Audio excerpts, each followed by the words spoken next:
You can start, Dr. Dinesh. Okay. Good morning, respected doctors. I am Dr. Dinesh from Alembic Pharmaceutical. Welcome you all for this e-pediatric expert opinion CME live from Coimbatore. Today we have our eminent speaker, Dr. Ahila, with us. She is a consultant in pediatric endocrinology and diabetes at G. Kuppuswamy Naidu Memorial Hospital, Coimbatore. She is also honorary research fellow from University of Auckland, New Zealand.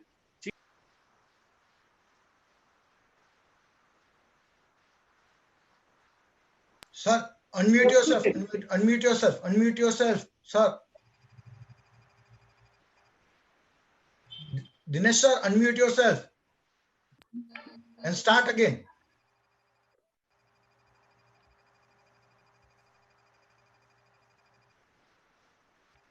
He's muted himself again.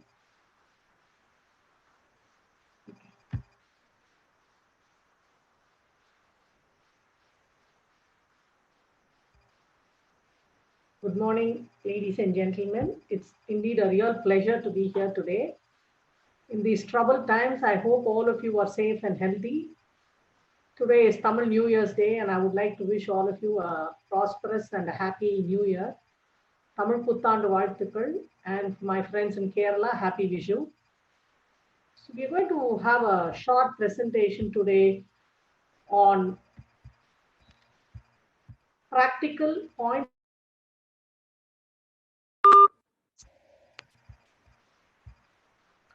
So what we are going to do today is we are trying to help you manage patients in your clinic. These are practical points which we have learned over the years. The recommendations from international societies are different, and what we do in India is a little bit different based on the socio-economic background of the parents, the educational status, and the amount of understanding they have. But the backbone of management of pediatric diabetes is the education of the family. So the time you spend at the initial visit on educating this family will make or break this family, and the amount of time and the dedication with which the teaching is done to the family helps them take this forward in a positive manner with a lot of hope so that they can have the best long-term outcomes. And there is definitely hope. This is one disorder where, if properly managed, they can have an extremely fruitful and a long life with all possible achievements that they can hope for. So we will now go into our presentation, and we will have the presentation now coming on.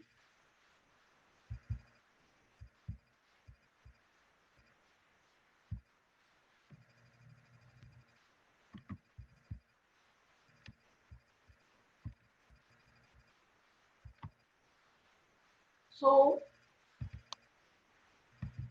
there is no conflict of interest, and I have written permission for the use of photographs for my patients.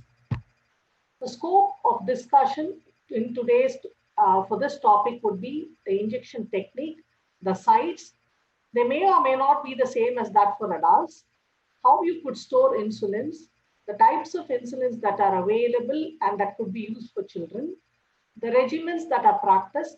You will have to understand that each family, no one size does not fit all. Everyone is different and everyone has their own requirement, and we need to match that to the child's requirements so that they're happy, and because it's a long-term illness and they have to be happy with how it is managed. We'll have a small introduction to pumps.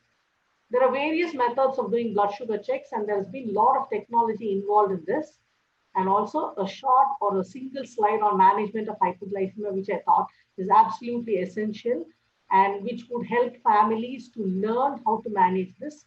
Once they know how to manage hypoglycemia at home, they are strong, they are bold, and they go forward in a positive manner. Okay, we'll start with a short story. So the first one is one of my patients who came to me at 17 years of age. He weighs 44 kilograms and he goes to college. He's in first year of university, and he comes home tired at the end of the day every day. And he was using 88 units of insulin per day, which is roughly equivalent to 2 units per kilogram per day. And the physiological requirement in a Adolescent would be around 1.5 to 2. In a prepubertal, it's about 0.8 to 1 unit per kilogram per day. And beyond post-pubertal, again, the dosage requirements drop. So for this boy, for the amount for his weight, which is only 44 kilograms at 17 years of age in a well-grown boy, the amount of insulin he requires is too high. So that means the insulin is not working properly, or is he not telling us or fabricating his records, or is there some other issue? And he's also been trying to exercise regularly by going to the gym to lose his tummy fat, which does not seem to work for him. And next is another girl of mine who's again coming from a very, very poor socioeconomic background. Both the parents are completely illiterate and they've been doing their own insulins with syringes. So if you look at both these pictures, you know that the insulin has not been working well. There is collection or there is a abnormal enlargement of these subcutaneous tissue in these people. So these children have lipohypertrophy. So why did lipohypertrophy happen? Because they have not done their insulin injections properly. And how could we prevent this? So the imperative or the most important point you have to remember is you have to keep rotating sites. When you have a poor injection technique, when you keep injecting at the same site frequently and repeatedly, there will be collection of fat in the subcutaneous tissue and you can have lipohypertrophy. Sometimes you can also have lipoatrophy or lipodystrophy, all because of poor injection technique and not rotating the sites. So look at this man in the first photograph. He's been trying, even if you are Albert Einstein or if I am Isaac Newton, I cannot remember where I did my injection 3 days ago. So you need to have a plan on how you're going to do about your insulins. So what we follow in our hospital is what I'm going to highlight. So this is, I'm thankful to this patient who gave me her permission to draw with a pen on her abdomen. So what we do is we start at the first day of the week.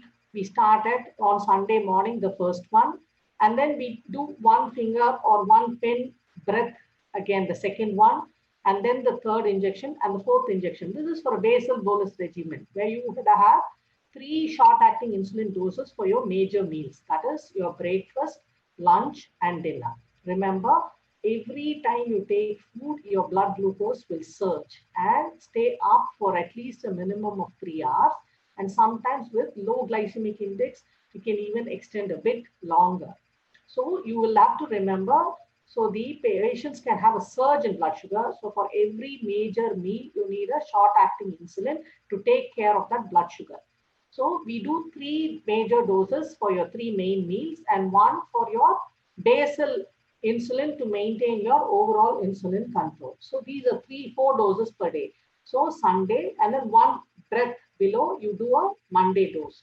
So this is how we measure. We use a pen to measure between each day and between each dose. So it is Sunday and then Monday, then Tuesday, Wednesday, and up for 7 days on one side of the abdomen. And on the other half of the abdomen, we do the next week. We measure like this for differentiating between each dose and the area of the doses that we have given. We also use the gluteal region in the same area, in the same way. And again, you can do 1 week on one gluteal region and another gluteal region you could use for another week. You could use the thigh for 1 week and another thigh for another week. So it would be 6 weeks before you come to the same injection place to give the next dose. So there is very, very minimal chance of having a lipohypertrophy or a lipoatrophy. So how do we select the areas in the abdomen? Look at the line. I've just marked with a pen the subcostal margin and then just above the iliac margin. So you have this whole area of abdomen and then we pinch the skin for thin children or children who are not very heavy or very young children. For children who are older with a bigger mass of fat in the subcutaneous region, you need not pinch, you might be able to give it directly. But remember, it's better to pinch in children. So both the gluteal region and the abdomen can be used and you will be almost 4 to 6 weeks before you come back to the same site for injection. So you should also remember how we do our injection is we hold the syringe the way this pen is held. we hold it at a angle of 45 degrees to 60 degrees in children. That's the best way to give, because you won't pierce and go into the intramuscular region, and it would be the best way to give. But if you're a very obese individual and they have huge volumes of fat, you could probably give it directly without pinching. But you pinch and then you give it at 45 to 60 degrees. And that's the best way to give it in children. And then you will count for a count of 1, 2, 3, 4, and 5 for syringes. And you count 1, 2, 3, and so on and so forth, up to 10 or 20 for pens, because you're waiting for all the insulin to be delivered. So how will you prepare the device and the site? You will wash and dry the hands with soap and water is fair enough. But you have to remember to wash your hands prior to using or handling insulin. Wash the area where you're going to give insulin, again with soap and water. You could use spirit, but we usually don't ask families to buy and spend money, because quite a few of these families are from low socioeconomic background. You're more interested in managing the insulins with as less a cost as possible. So we always use soap and water, and that is a very good way of cleaning, similar to how soap and water is good enough for washing your hands for coronavirus. For insulin injections also, soap and water are very good. But you should remember, even if you use spirit or soap and water, you have to wait for the area to dry before you give your insulin. Insulin should be left outside for 30 minutes before injection if you kept it in the fridge, because it may cause a bit of pain if it is very cold. Or you could also leave it outside. You may, if the temperature, your ambient temperature or the atmospheric temperature outside is not more than 30 degrees centigrade, you usually don't refrigerate the pen or the syringe that you're using currently, and you could even leave it out. But if the temperature is high in a family who's from a very poor socio-economic background and who are unable to afford a refrigerator, you could put it in a cover, a plastic cover, put a rubber band, wrap it twice, and then use a earthenware pot at the corner, in the dark corner of the house. Have some water in that and drop this insulin in that so that you maintain temperature. When the ambient temperature is more than 30 degrees centigrade, the insulin may become inefficient or inefficacious. So you remember, you have to maintain your temperature. If you see a drop of blood, it doesn't mean anything. It just means it's pierced a small blood vessel in cord, and it doesn't alter your insulin action. You don't have to worry about it. Give the family enough confidence to use a bit of cotton and hold it just for the blood to stop. As I said already, you have to count to 5 when you use syringes and to 10 or 20 when you use pens. Okay, these are the important steps which you have to do before you start using your insulins. Wash your hands with soap and water. Then roll the pen or the syringes in your hand, particularly the pen. And when it is a cloudy insulin, it's much more important to roll the pen so that it looks the same all over and you don't have a clear and a cloudy region. So roll the pen 10 times, shake the pen 10 times, and then you select a needle, peel off the paper seal, and then apply the new needle in the pen. Screw on the needle and pull off the protective cap. And you're supposed to hold the pen straight up with the needle up and roll about 2 units and then prime the needle so that you have no dead space there.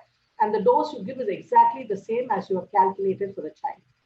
You're not supposed to reuse pen needles, but in our society, we do reuse because our patients can't afford to keep on buying those needles.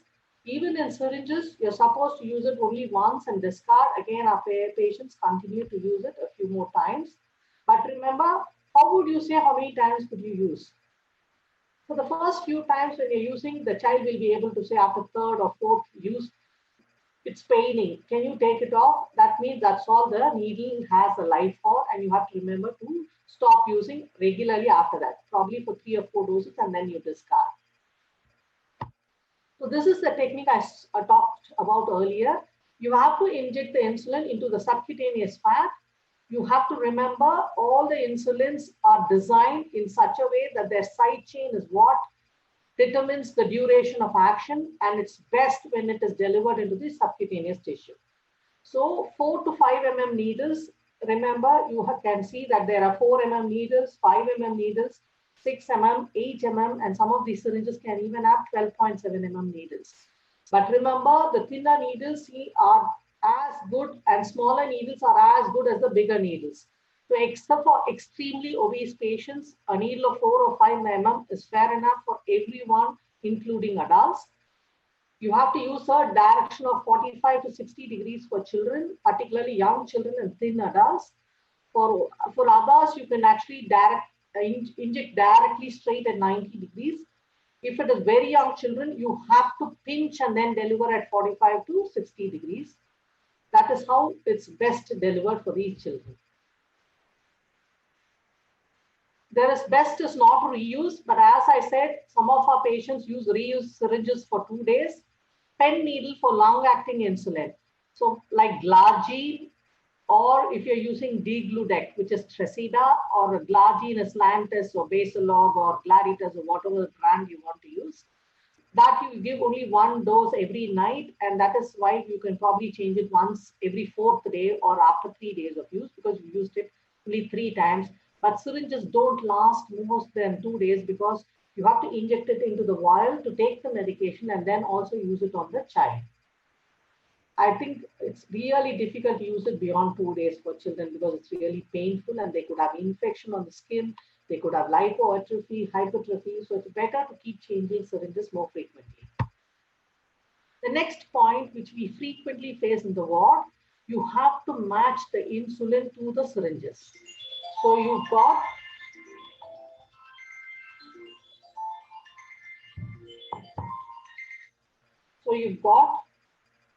both 40 units and 100 units syringes, and 40 units syringes should be matched to the 40 unit vial, and the 100 unit syringes should be matched to the 100 unit vial.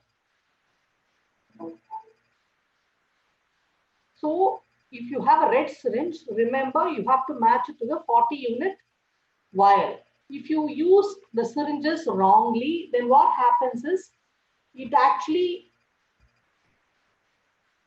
you deliver higher doses by using a wrong syringe. So we've had patients being on a 40 unit syringe, and then you take medication from 100 unit per ml vial, then you give for each 1 unit, you're actually giving 2.5 units. So they go into hypoglycemia, and we've had these issues. So remember, every time you take a syringe and you take a vial or a cartridge, you have to match and see whether it is 40 units here and 40 units there. Both the syringe and the vial has to match. Again, it is 100 units here and 100 units there. You have to match both. So why do we prefer 100 units per ml if the family can afford? Look at this. We've taken medications 20 units from our 40 units per vial.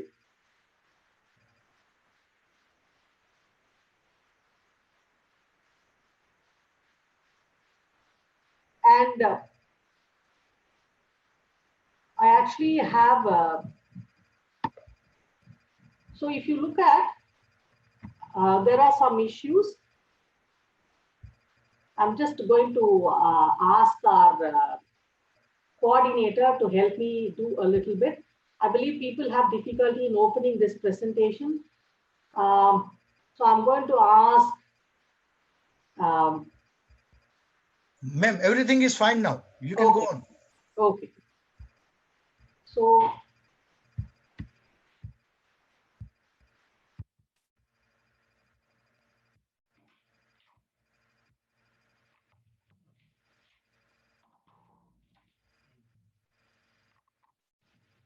okay.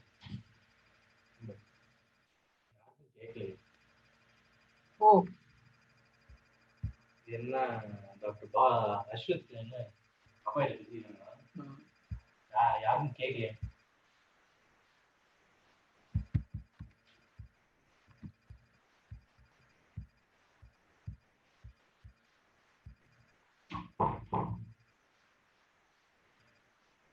is there any difficulty in hearing?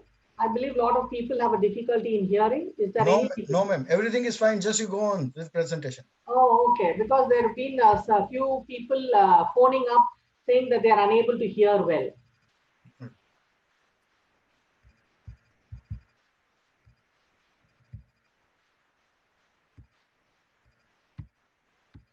So if you use a syringe, if you have a 40 unit per ml syringe, and then you take the insulin, the amount of insulin that you get is huge amounts, and it's 2.5 times less when you use a 100 unit per ml medication.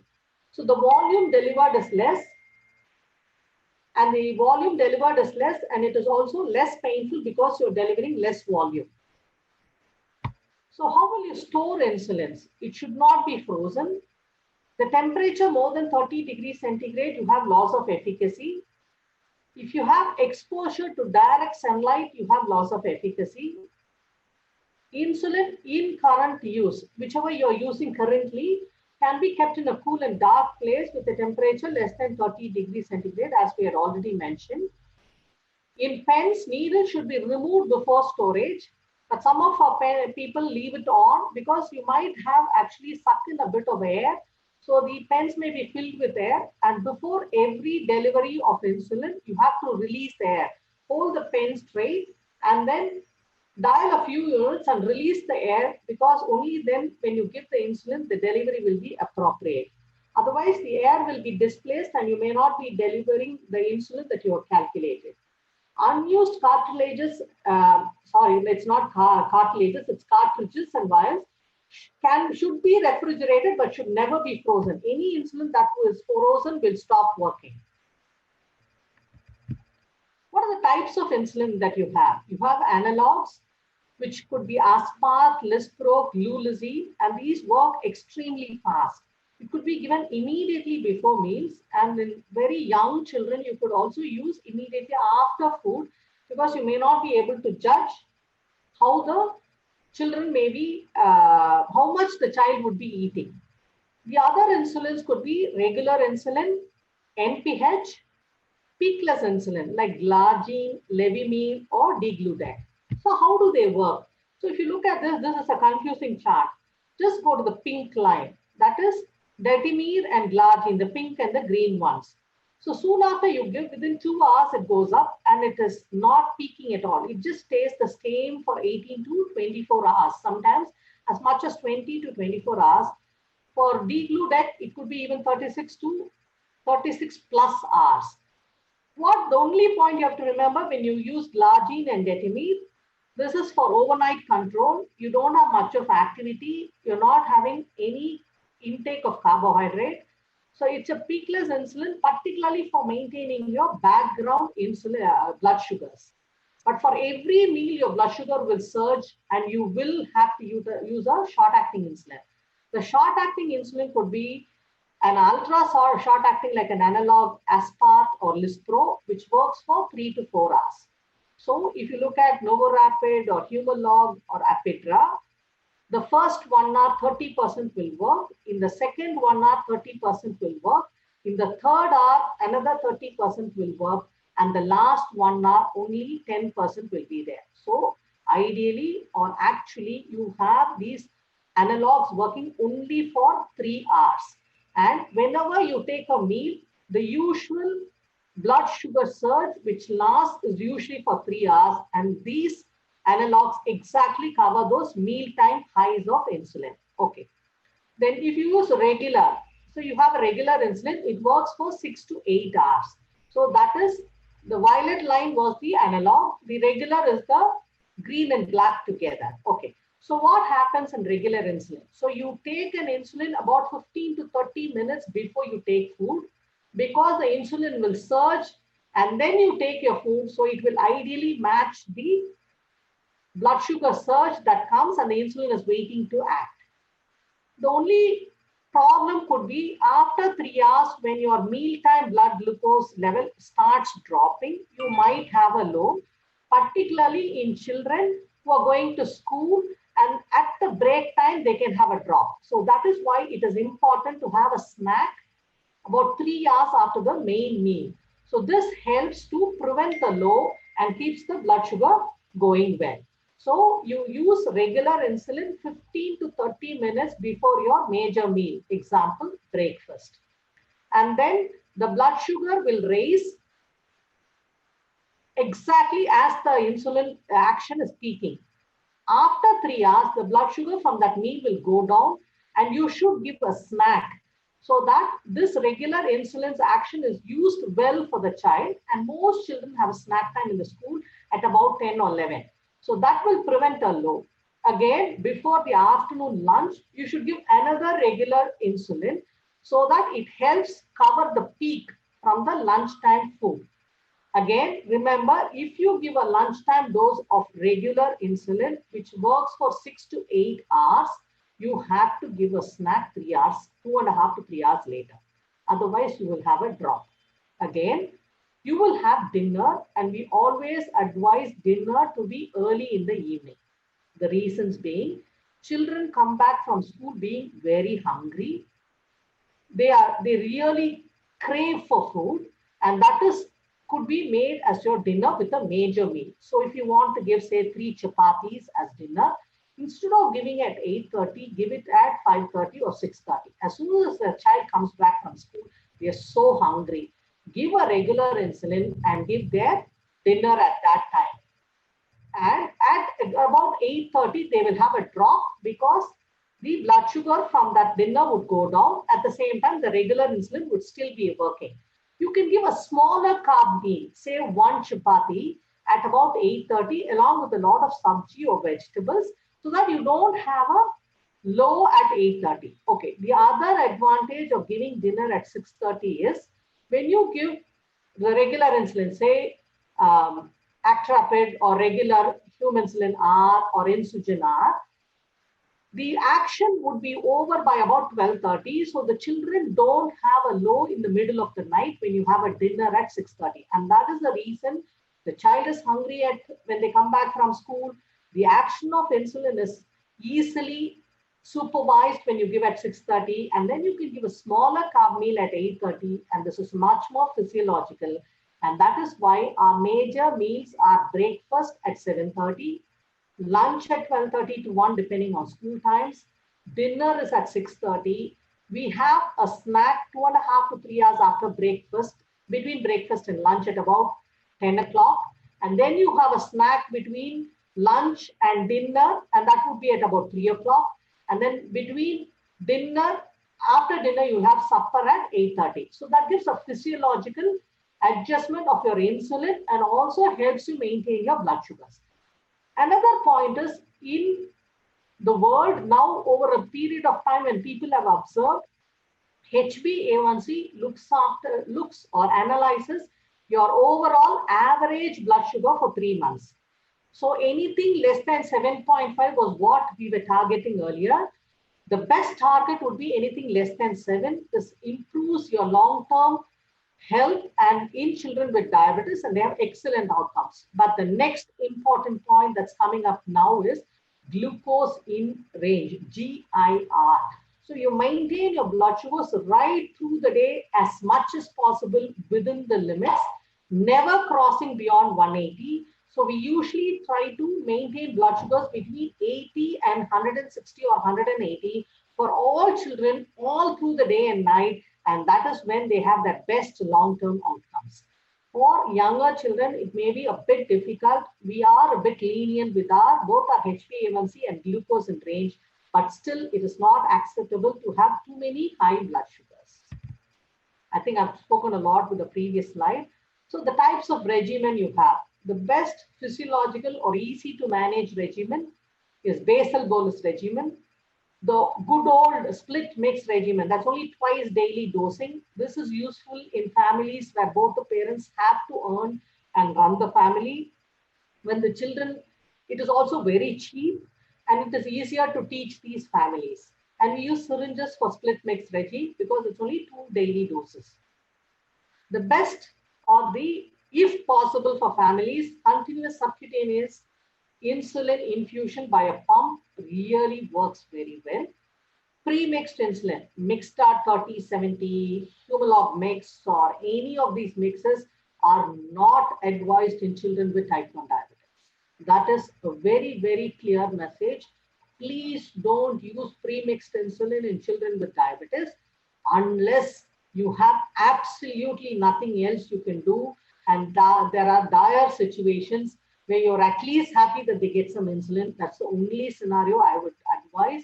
pre-mixed insulin. Probably out of the 350 or 400 patients we have probably only 2 or 3 children on pre-mix, and all of these were advised outside. Because if we start as we plan to go, they learn well, they are happy to do what we have always advised. So how would you do basal bolus regimen? Remember, you have 3 major nutrients: a carbohydrate, a protein, a fat. Carbohydrate is the most important one determining your insulin requirement. You're almost more than 90 to 95% of insulin that you're using is for the carbohydrate that you're taking in your meals. Protein needs a little bit of insulin. Fat also needs very little. So you should remember you're actually styling your insulin for the amount of carbohydrate that you're taking. Okay, you also have long-acting or peakless insulin, which is what we give at about 8:30 in the night to maintain your insulins right through the night. So glargine, detimine or D-gludec, and glargine or D-gludec are the ones we are using more frequently. D-gludec we usually give in the mornings. So when you get up in the morning, your blood sugars should be fine. It could be 80 to 120. If that is there, that means your insulin given the previous night was correct. So if you're given 5 units of, say, glargine at 8:30 in the night, and you wake up with 110 in the morning, it means the previous night's glargine dose was correct. Say you have 300 at 7 o'clock when you get up in the morning on an empty stomach. There could be 2 reasons for this. One, the glargine you gave at 8:30 the previous night was not enough, or there could have been a low in the middle of the night, and then you could have a rebound high in the morning. So when we start basal insulin in the night, we always check a blood sugar at 2 a.m. to see what's happening. If the 2 a.m. blood sugars are between 120 and 160, we usually wake up correct. That is, your morning blood sugars would be correct. But if you have a 40 at 2 a.m., you will wake up at 7 o'clock with a 300.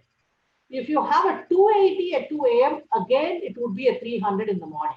So you should remember your 2 a.m. blood sugar is important to adjust your basal insulin, whether it is D-gludec or whether it is glargine. The only difference between glargine and D-gludec is D-gludec need not be given at exactly the same time every day because the duration of action is more than 36 hours.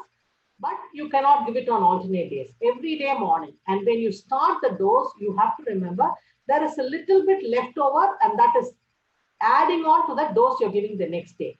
So there's an additional effect. So you should remember when you start D-gludec, you should wait for at least 3 days before you know what your doses are and before you start changing the dose. And meals should always be covered by ultra short-acting insulin.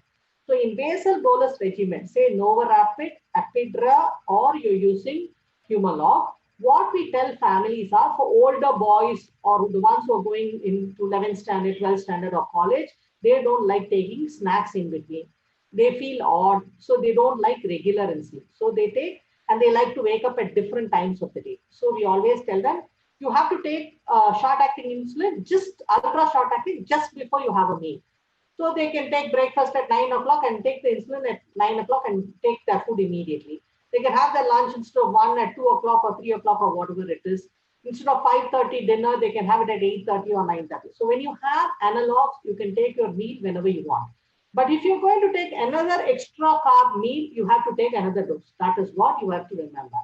But for regular insulin, for younger children, they like snacks. So we always give 1 dose for breakfast, 1 dose for lunch, and 1 dose for dinner at 6 o'clock for regular, and 3 snacks.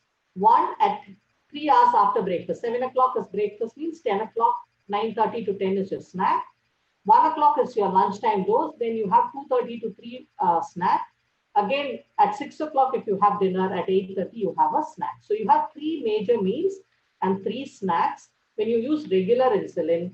When you use ultra short acting, every time you take a carb meal, you take 1 dose of ultra short acting insulin. So that is what is depicted in this picture also. So you can see that you have a basal insulin that is going on here.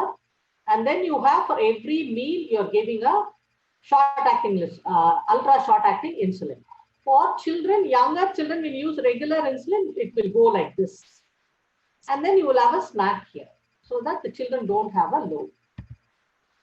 Okay, the conventional older days teaching, where you will use, I will use the names here. You use NPH and regular insulin. So which is actrapid and insulatard, or you use huminsulin NNR or insulin NNR. So your long acting will form the part of the dose that is every day you will have 2/3, 1/3 is the rule that we use.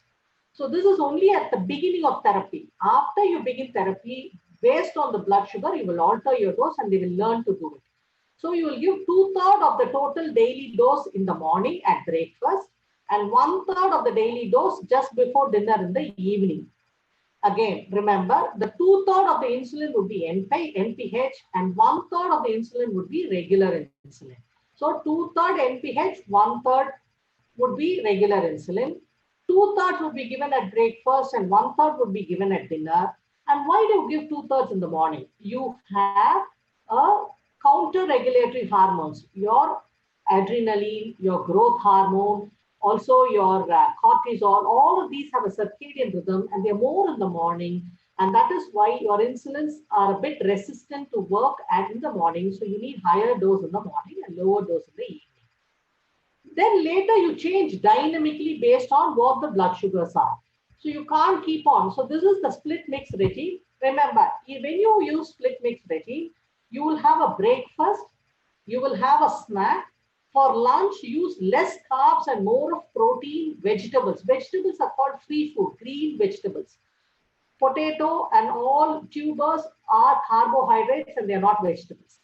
Green vegetables, anything that you have, any green vegetable which you make sabji with, you should remember that will have, they are free foods and you don't need much of insulin. You take a lot of protein. For vegetarians, it could be paneer, it could be soya, and a little bit of complex carbohydrates so that you don't have too much of insulin peak. Otherwise, you might have to do an afternoon dose of only regular insulin. Don't use NPH in the afternoon because you already have NPH which started working in the morning, still working now. NPH works for about 14 to 16 hours and the peak is at about 4 hours. So that will usually cover small carb lunches. But remember, you can have a regular lunch, but you can't have too much of carbs. That's what you have to remember. And you can also have a combination of different foods. And if you want a huge carb meal in the afternoon, you have to take a regular insulin. If you don't take regular insulin in the afternoon, then you don't need a snack at 3 o'clock.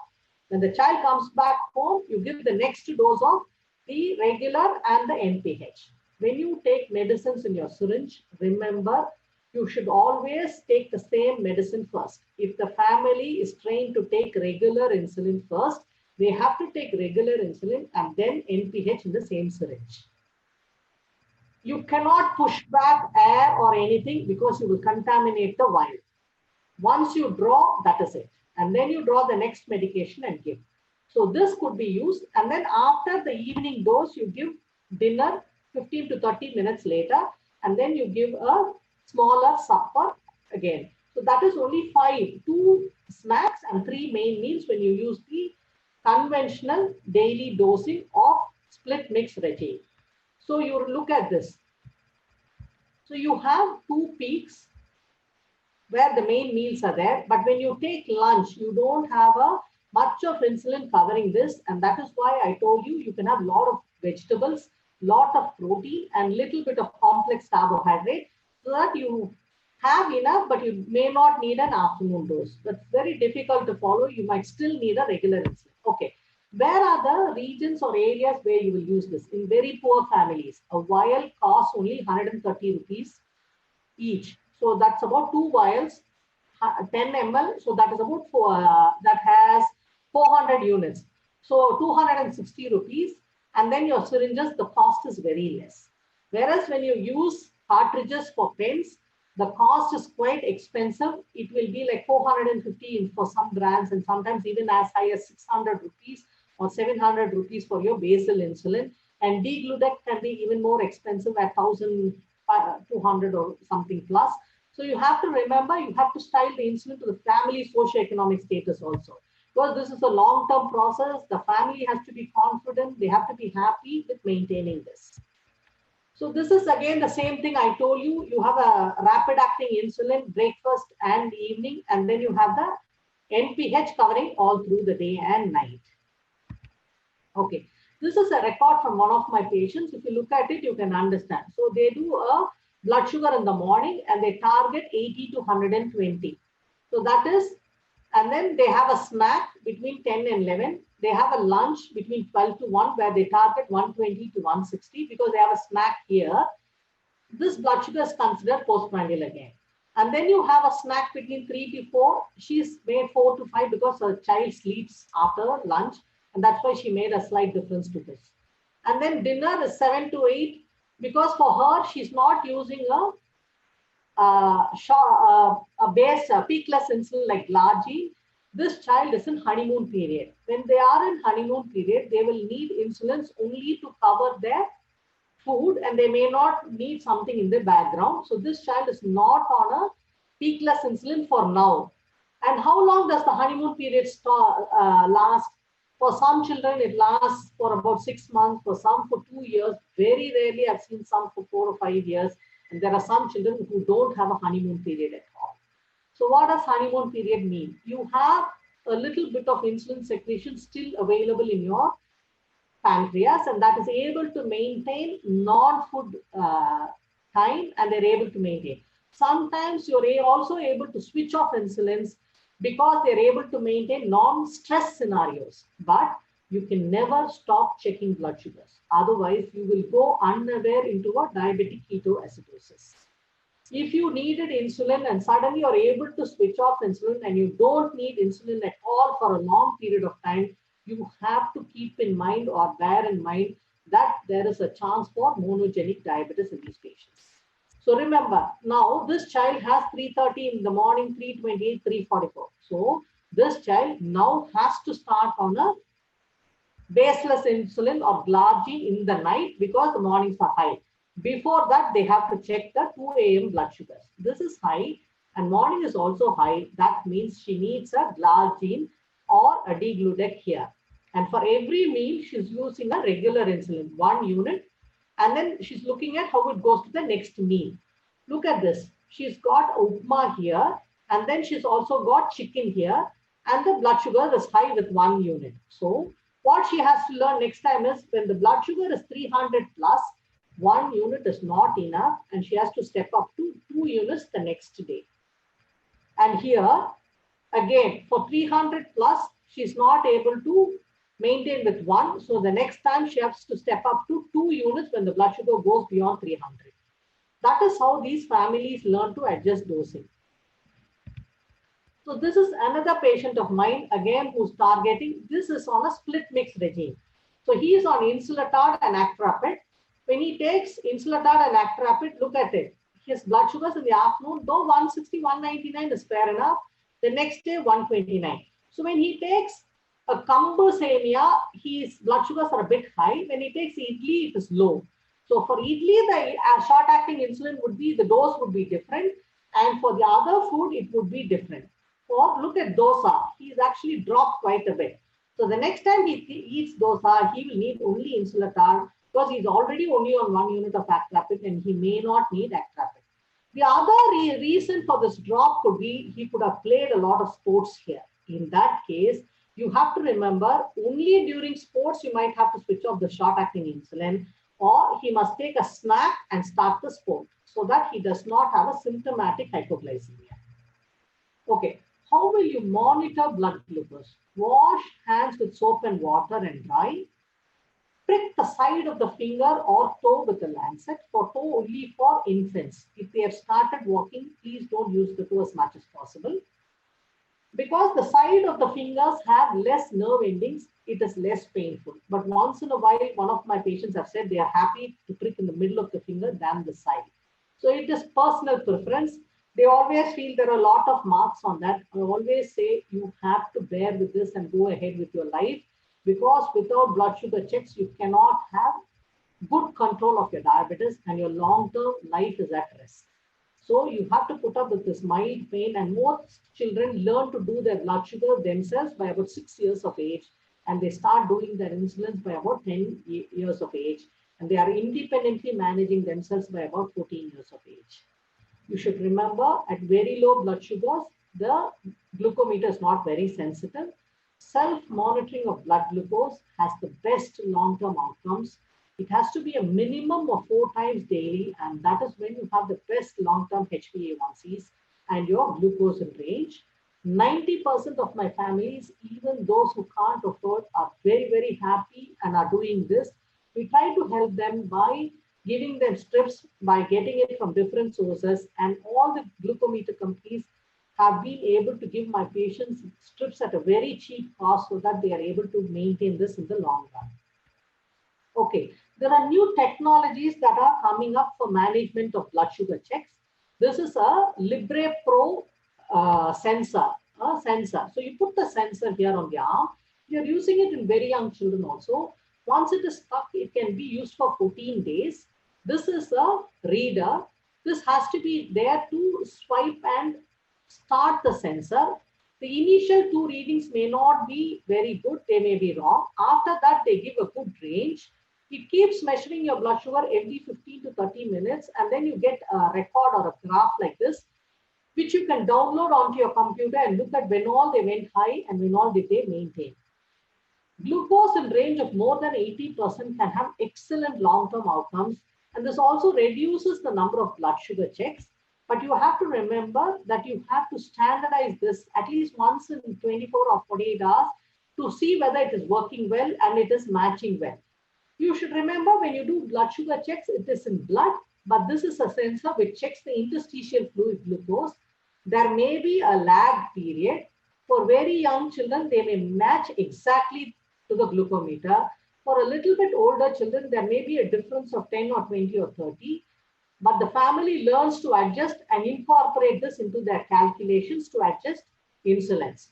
So this could be used for 14 days. After 10 days, sometimes it might come off, and we use a washproof band-aid or Dynaplast to stick it on so that it does not come off. It works very well, and then we keep changing the sites, and sometimes for 2 days they don't use it. You also have other types of sensors that are available in the market. This is the other sensor called Dexcom. Dexcom is supposed to be much more sensitive than Medtronic, and you also have one in the Medtronic coming up soon. But the ones that are currently in use widely is Libre Pro, which is from Abbott. And this is the reader. Earlier readers just showed a graph. Now you can see the reading. It shows 102 blood sugars. So use a sensor, use a reader, and you can look at the blood sugars and adjust.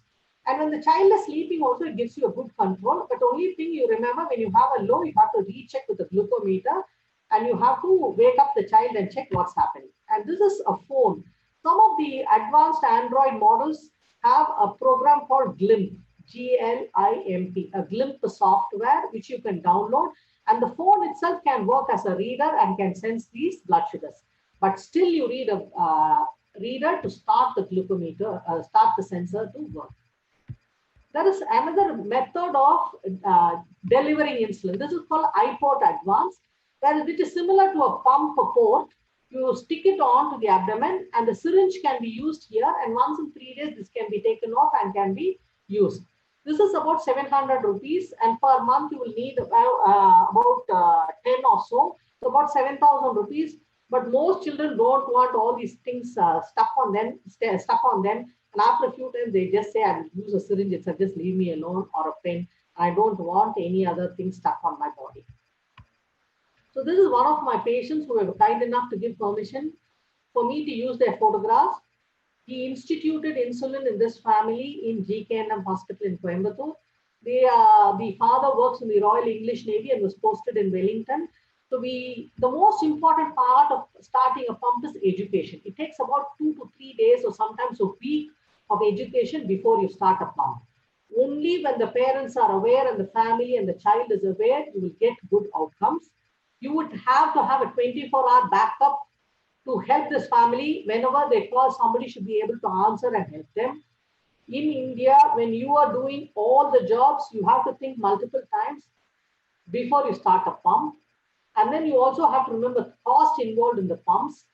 Plus, you also have to remember the control of diabetes dependent on how much we understand, how much we are dedicated, how much blood sugar checks we do.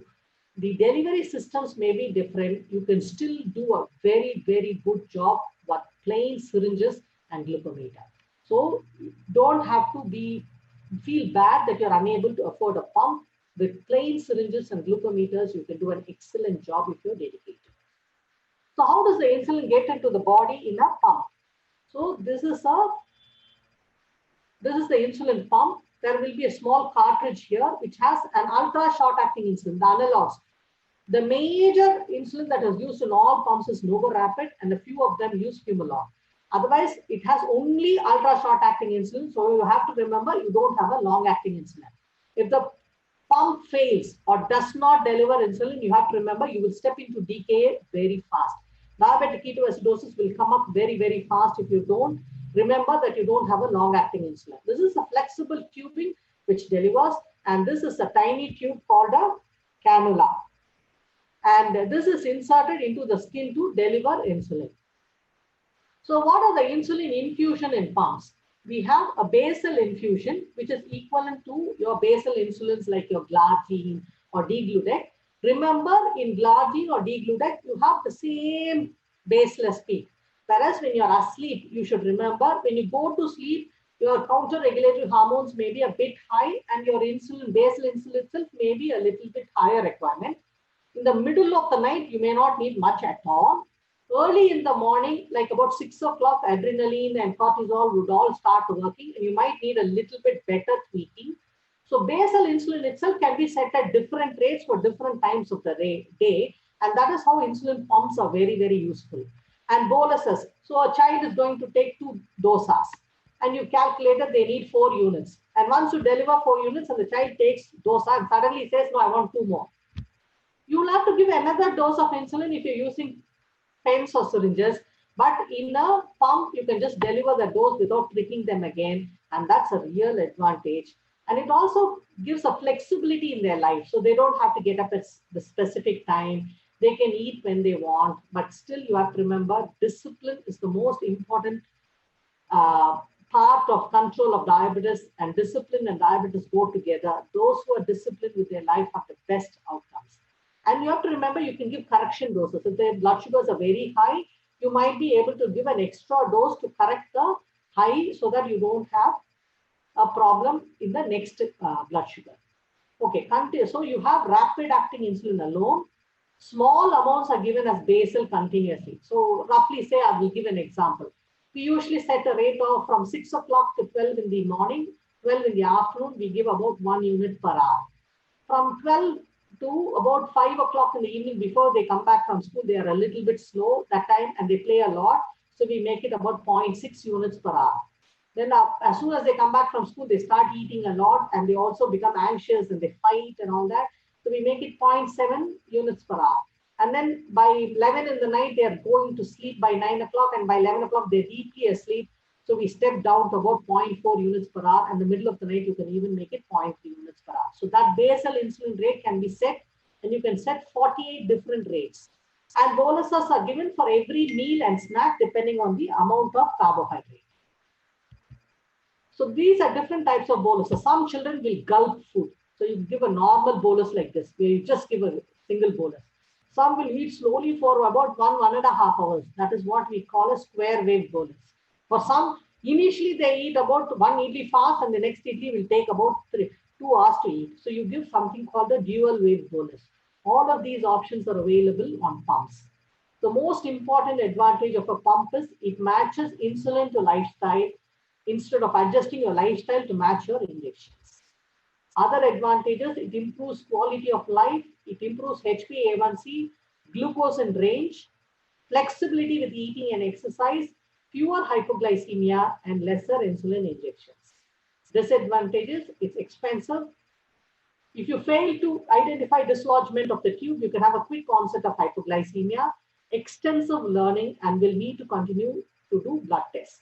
But remember, there are sensor-augmented pumps now, where when you have a low blood sugar, hypoglycemia, it will give an alarm or it will switch off, and give an alarm for you to restart when it's not working. This is the most important part of my presentation, I would say, management of hypoglycemia. When your blood sugar is more than 80, you give your regular food. When it is 65 to 80, you give extra carbohydrate and check after 1 hour to see if it is normal. If it is less than 65, give 2 teaspoons of glucose or 2 teaspoons of sugar or juice, some Appy or Maza. Give about 100 ml of that and recheck your blood sugar after 15 minutes. If it is again less than 65, you will give glucose or sugar or juice. But if it is between 65 and 80, you will give extra carbohydrate and recheck after 1 hour. If it is more than 80, you go back to regular food. You should remember you had a low because your insulin was more or you did not take enough food. So that is why you have to keep up with the food. Once you will again have to recheck after 15 minutes if it is again less than 65. And then if it is, again go through the same procedure of more than 80 is regular food, 65 to 80 is extra carbs. And if it is less than 65, you will give glucagon injection. All my patients carry injection glucagon. It's about 900 rupees. It will have a bit of powder and the syringe will have the diluent. You push the diluent into the powder and it will mix and you can take and give. We always say for children less than 23 kgs to give half ml, and for children more than 23 kgs to give the full amount. But you don't worry about it. You can be a little bit more, little bit less. It will just push up the blood sugars and bring them out of hypoglycemia. Another important scenario you have to remember is if the child is unconscious with hypoglycemia, don't give any of these glucose or sugar or juice. You go to glucagon straight away. Or if you don't have glucagon, mix glucose powder into a slightly semi-solid or a semi-liquid solution and smear it on the gums. And just wait, the counter-regulatory hormones itself will push the blood sugar high while you're taking the child to the hospital. Don't pour any liquid into unconscious child's mouth. It will flood the respiratory system and they will arrest. Just a short note on diabetic ketoacidosis. It's only 0.9% normal saline over 1 to 2 hours till perfusion is adequate. Boluses are only for shock. Otherwise, no boluses at all. Correction of fluids, we take about 48 to 72 hours. For children under 5, I'm using 72-hour calculations. For children over 5, I'm using 48-hour calculation. We don't do 24 hours at all. The choice depends on hydration, sodium, and osmolality. We use only normal saline for the initial resuscitation. And in 4 to 6 hours, we step up to half normal saline or normal saline based on the sodium. We add potassium based on the potassium levels with the electrolytes. We use subcutaneous insulin even in severe diabetic ketoacidosis, except when they are ventilated. We don't use Glasgow Coma scale for assessing or requirement for ventilation. We use only AVPU. And as much as possible, we don't ventilate them at all. And we don't use central lines unless they are in severe shock and you need to monitor. And we don't put in tubes for urine measurement of urine output too. Because there might be a candidal infection and you would drive an infection into an invasive fungal infection. As much as possible, we do only fluids and insulin comes next. And even that we start, if they are in severe DKA, our first dose of insulin comes 2 hours after fluids. Transition to regular dosing of insulin in diabetic ketoacidosis. The first subcutaneous dose, if it's a rapid insulin like Aspart or Lispro, 15 to 30 minutes before you switch off insulin. But if it is regular insulin, 1 to 2 hours before switching off insulin, the first dose of subcutaneous insulin should be given. Best time to transition is when oral feeds are tolerated and just before a meal. The initial doses of subcutaneous insulin, they're usually insulin resistant as they are recovering from diabetic ketoacidosis. So you need higher doses. The starting dose of 0.8 units per kg per day, divided by 6 and give every 4 hours subcutaneously. And then increase or decrease by 10 to 20% based on blood sugars for the next dose. And then you shift to regular dosing the day after if the child is stable. So I'm controlling your diet, I'm controlling your lifestyle, I'm controlling your carbs. So all my patients think I'm a kind of freak, and I hope you enjoyed the session. And I do welcome questions. Thanks for the patient listening, and I hope it was useful for all of you. Thank you so much. And I'm deeply thankful to all my patients for being able to give permission and have taught me how to take this forward. And I hope, and they're all doing extremely well, and I'm proud of all my children. Thank you so much. Bye.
Okay, we've got some questions. So I've got Dr. Rakesh Luthra from Amritsar. He says, whenever I shift my patients from basal bolus analogs to conventional insulins, at times due to cost constraints, I find number of units needed to control blood sugar go drastically down, especially in obese type 1 diabetes kids who are on high units of insulin are using SGLT2 inhibitors in obese type 1. What about half unit in infants with brittle diabetes? Okay, I'll start with the half unit in infants with brittle diabetes. There is Luxura pen from Humalog where you have half unit adjustments, or sometimes we dilute. I prefer the 40 units syringes when we are taking half units, because each mark is for 1 unit and it is easier to take half a unit in that. For some patients who are related to people who are living abroad, you can get quarter unit and half unit syringes from there. The Luxura pen have half units, so I'm using that to use a half a unit insulins. And I don't do SGLT2 inhibitors at all, have never used, and I'm waiting to see data. I always prefer any new therapy before I use it in children. I prefer looking at 10 years of data from adults, because all these side effects and long-term effects would be seen then. The best treatment available now is your regular insulin therapy. And once I see an advantage in other forms, probably I will think of that then. Yes, when you use basal bolus analogs, remember analogs are ultra short acting, and in between they will be taking snacks so that blood sugars become high before the next dose. And in obese children, they tend to eat more and they have insulin resistance. Regular insulin works for a longer period of time, and that is why you might be seeing a drop in dosage. I never push up. There is one question from Dr. Ashutosh from Sholapur. Air equal to units of insulin and then push the air. No, we don't push air in insulin syringes at all, particularly if you're using the same syringe for NPH and regular.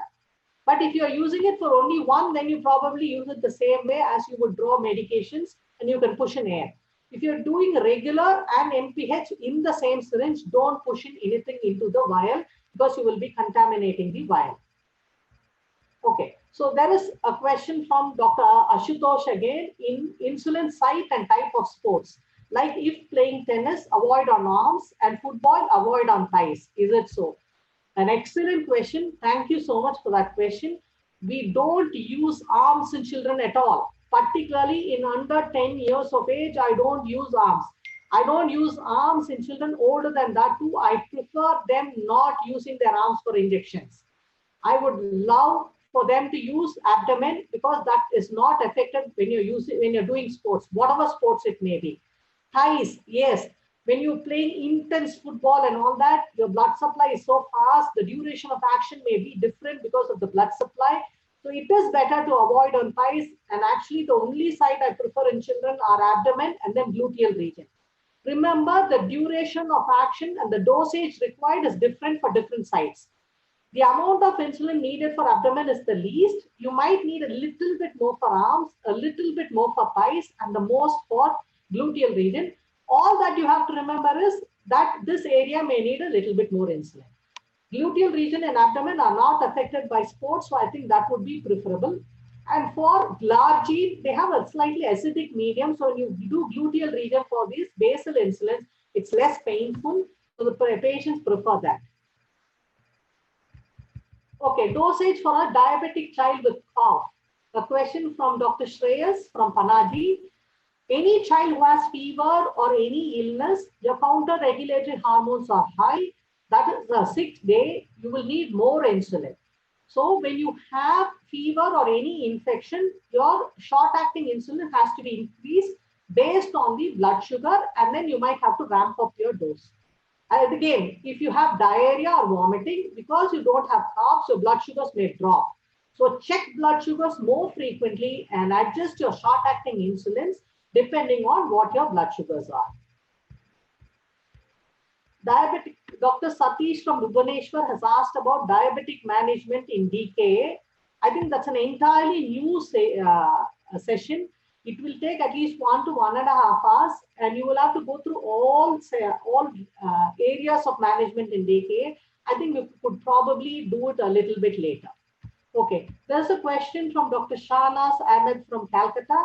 COVID in pediatric practice, mild to severe symptomatology. It holds good for any infection. Your counter-regulatory hormones are high.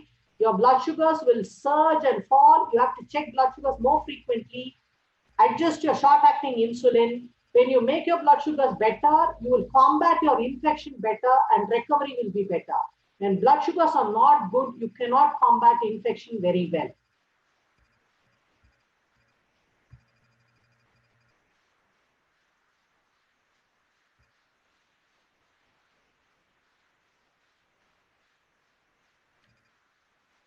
How to give insulin in euglycemic diabetic ketoacidosis like SGLT2 inhibitor patients. You use the same concepts of managing diabetic ketoacidosis, whether they are euglycemic or hyperglycemic. When you're hyperglycemic, you take time to correct your blood sugars. Probably the duration of correction may be a little bit less, but you will still have to continue with your insulins and keep a watch to wait for the acidosis to clear. I think those are those questions I've had. And I'm just looking at if I have any more questions.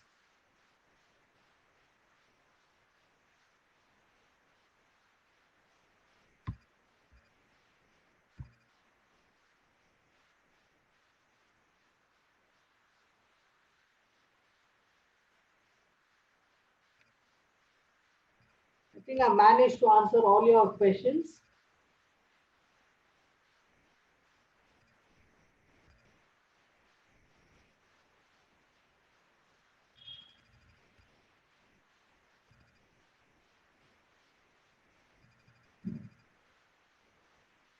Anything else that you have questions on? Otherwise, I think we've reached the end of the session. And I hope it was useful for all of you.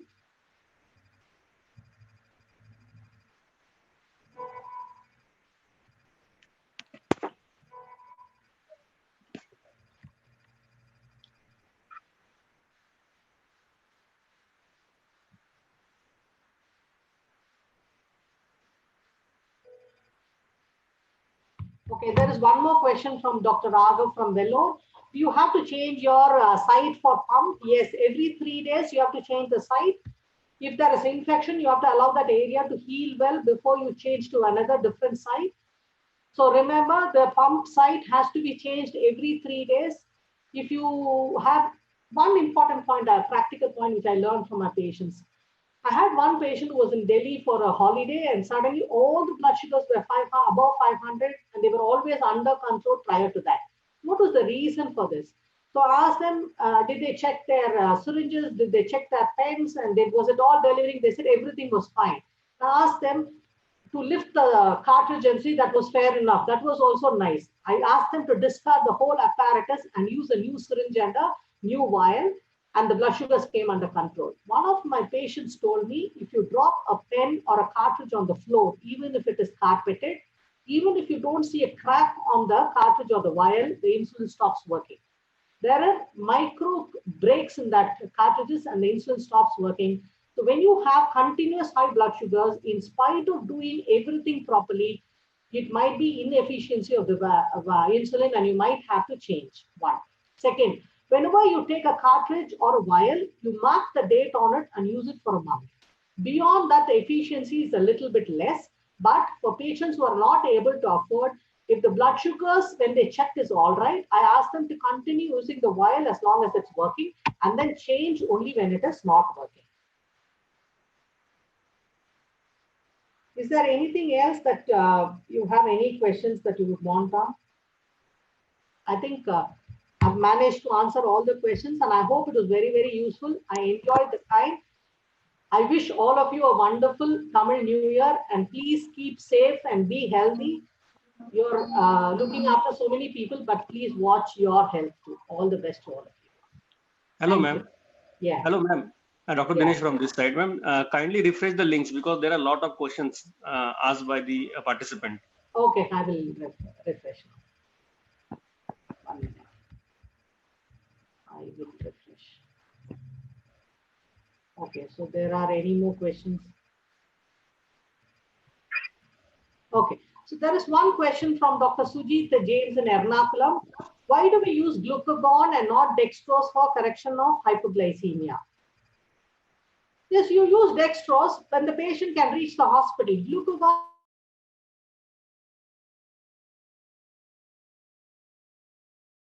so the child becomes unconscious and has developed a hypoglycemic convulsion at home. They give glucagon and move to the hospital. You can, as soon as the patient lands in the hospital, then you give dextrose. Before that, they have no way of giving dextrose, and that's why we use glucagon at home. The patients use glucagon at home. Remember, again, as soon as the patient becomes conscious, start oral feeds. The incretin effect and the management of hypoglycemia is excellent with oral feeds than IV dextrose. IV dextrose is very good for short term until they are unconscious, but as soon as they are conscious and they are stable, shift them over to oral feeds, and that helps you maintain your blood sugars very, very well. Okay, any cutoff? Dr. Nandakumar from Coimbatore has asked about any cutoff for 3 a.m. glucose with regard to titration of night dose. I always use, I don't like to go less than 120 to 160 in children because when they are less than 120, they come low in the morning. Neither do I like them going beyond 160 or 200. If they go beyond 200, they always come up high in the morning. So 120 to 160 is what I target for 2 a.m. blood sugars. And what is the life of continuous insulin pump infusion? I think Srinivasan from Coimbatore has asked again. You have recent presentations coming up again and again. The pumps are changing very frequently. You have so many updates on that. So I think we change pumps at least, and they always give a discount for those people who buy pumps by giving up their old pumps. There is a question from Dr. Amit Solanki from Junagadh. So insulin vials and government setup and private, absolutely no difference. You have excellent insulins and government setup. You can use your regular and your NPH from government setup. Don't use pre-mixed insulin. That's all I would say. Don't use pre-mixed insulin in children with diabetes. Regular and NPH, give it as a split mix regime and it works very well. In Tamil Nadu also, we have free insulins from the government and they work very well. There is nothing like the private ones are better than the government. No, nothing like that.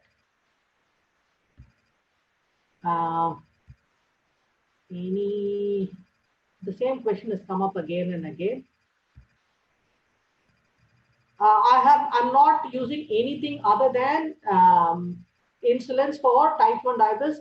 I'm not using any of the SGLT2 inhibitors or Fox, IGA, or any of them.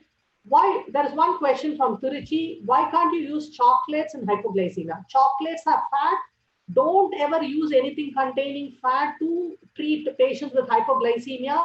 It will take time to go up. The blood sugar will take time to go up. By then, the child will develop convulsions. It has to be plain glucose powder or sugar or juice which has a lot of glucose in that. So it is actually not good to use chocolates to manage hypoglycemia. You can use glucose tablets if you get it. Okay, there's one more question.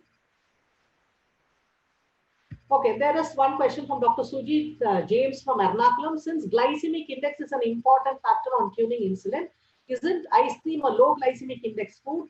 Theoretically, could we allow an occasional ice cream without much problems? All my patients eat whatever they want. Only thing I tell them is you need a bit of discipline and you need a bit of system in that. So you have a treat day once in a week. We ask them, if one of my patients' blood sugar does not go high with ice cream, so he takes it as he likes and does his regular insulin. For some patients, if it goes high, they take a higher dose of regular insulin and then they take their ice cream, check their blood sugar 2 or 3 hours later and see what happens. Say you're taking a laddu. You are taking 2 units of regular insulin in the evening.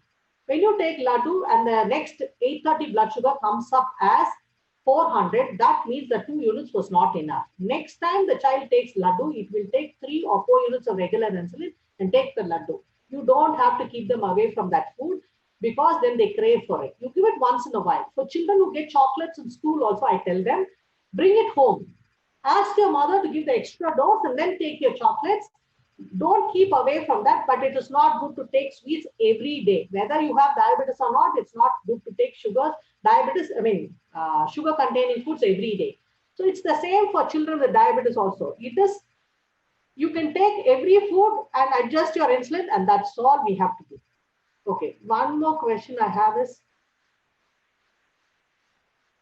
there is something on carbohydrate counting from Dr. Noopur from Agra. That's again another separate lesson altogether.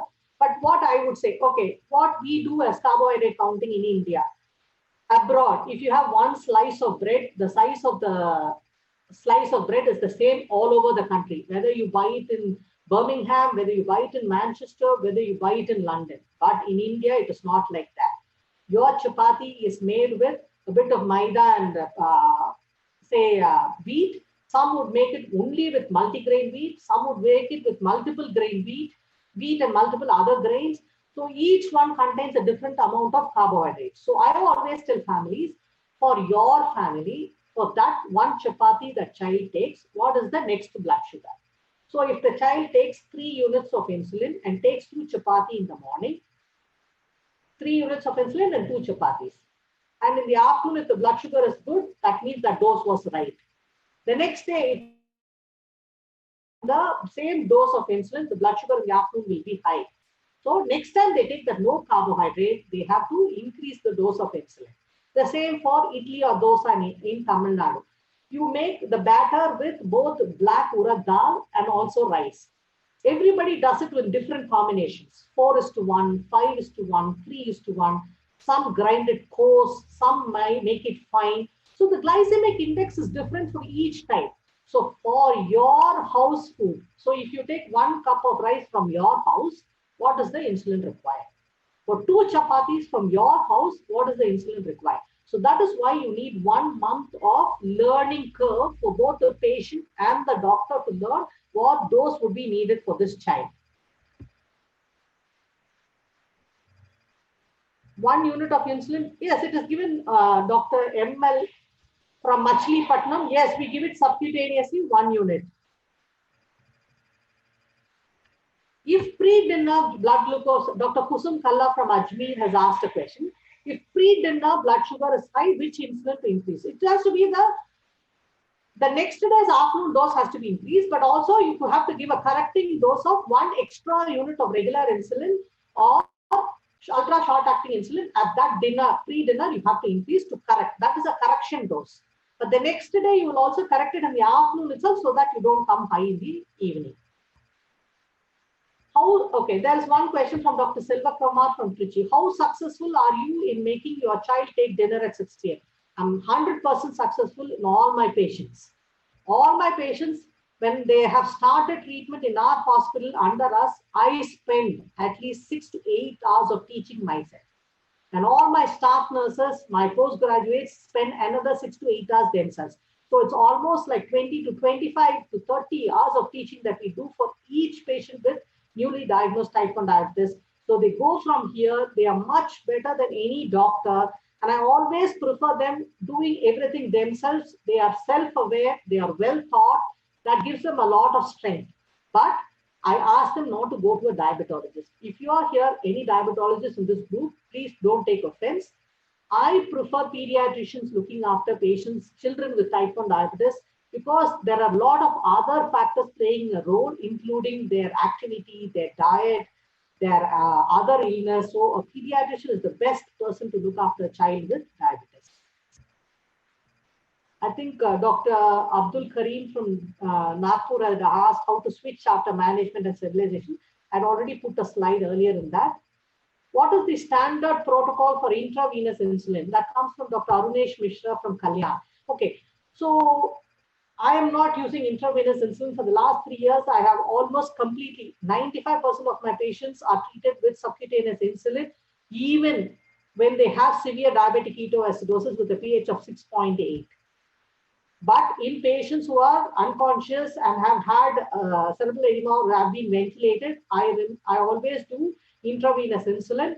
It is 0.05 unit per kg per hour is what I do. There is no bolus at all. For children younger than 5 years, I only do 0.03 units per kg per hour. If you correct insulin very rapidly, if you try to insulinize rapidly, you will land in cerebral edema. If you put too much of fluids too fast, you will land in cerebral edema. Slow and steady is the mantra for patients with diabetic ketoacidosis. And they will improve slowly and rapidly and very well if you are slow and steady with both your fluids and insulin. Okay, any other questions I have?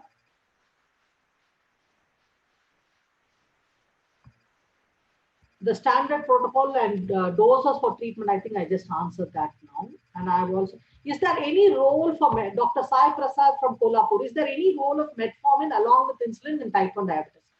In pure type 1 diabetes, no. In older patients, say about a teenager who's extremely obese, you have a diabetes called double diabetes or 1.5 diabetes, where you have type 1 diabetes and you also have insulin resistance because of obesity. In those situations, it's still not scientifically proven, but I do use metformin to improve insulin sensitivity and to reduce the dosage requirement of insulin for that type 1. So that is 1.5 or double diabetes is where you use that. Okay, there is one question from Dr. Ravi Khanna from Bareilly. Many of our rural patients can't come for regular follow-up. Please to suggest rule of thumb regarding insulin usage at different levels of hyperglycemia. No, one size does not fit all. My dress cannot fit my son. My son's dress cannot fit my nephews or my niece. So each one is different. As you go along, after 1 month of regularly recording blood sugars, you will see that between 80 and 160, this is what the dose that is required. When they go beyond that, this is what they need. And when they go beyond that, this is what. So you do a sliding scale, and we do sliding scales for all children based on their blood sugars. And we are dynamically adjusting their blood sugar scales and their sliding scale at every visit. And I'm asking them to come every month. For children who are coming from far off places and who are doing extremely well with what we have already taught, they come once in 3 months for their review. I think I've answered all the questions. Is there anything else that I haven't answered? Yeah, that's it. Thank you, ma'am. Thanks a lot for the wonderful presentation and answering the all query patiently. I also thanks to all the doctors who attended this CME. And there is one more announcement need to be made. On 16th of April, the next EPO will be there. The speaker will be Dr. Kundu from Kolkata. He will going to speak on multifaceted enemies, herpes and chickenpox. So I request all the attendants, please join us on 16th of April, 11 a.m. live from Kolkata. Thank you. Thanks a lot. Once again, thank you, madam. Thank you. Thank you very much, and thanks for the kind participation, and I appreciate your questions. I think that made my day. I'm really, really thankful to all the participants. Thank you so much. Have a wonderful year and be healthy. Please look after yourself well. Thank you. All the best. Bye.